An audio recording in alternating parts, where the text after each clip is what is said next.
বাস্তবতা তখনই আমরা বুঝবার পারি যখন আমরা মধ্যবিত্ত পরিবারের সন্তান। তখনই আমরা তার দেখতে পাই আমারে স্বপ্ন হয় এক আকাশ পরিমাণ আর আমারে সামর্থ্য হয় একদমই শূন্য। আমি তো স্বপ্ন মেলা বড়ই দেখে ফেলছি, সেটা হচ্ছে দেশের বাইরে পড়াশোনা করবে।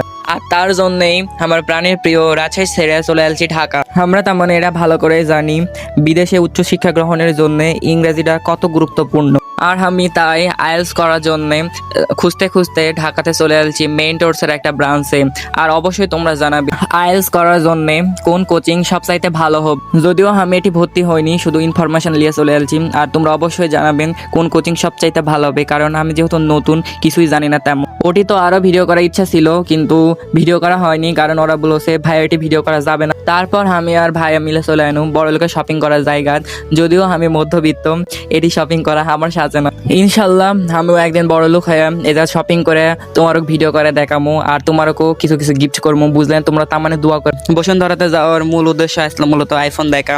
ইনশাল্লাহ খুব তাড়াতাড়ি আইফোন নিবো। ইচ্ছা তো আমাদের অনেকই থাকে, কিন্তু কিছু কিছু সময় পরিবারের সামর্থ্য থাকলেও নিজেদের ইচ্ছার দাম থাকে না, এটা একমাত্র ছেলেরাই বুঝে। এটি কাজকাম মূলত সারা হয়ে গেছে দিয়ে এখন আমরা চলে আনু মাছ বাজারও। আর ঢাকাতে আসার পর রাজশাহীর একটা জিনিসই মিস করিস নো, আর একটা জিনিসই মনে পড়েছে, সেটা হলো আল্লাহ আমার রাজশাহী এত পরিষ্কার পরিচ্ছন্ন, আর ঢাকার কি অবস্থা, একদমই অপরিষ্কার।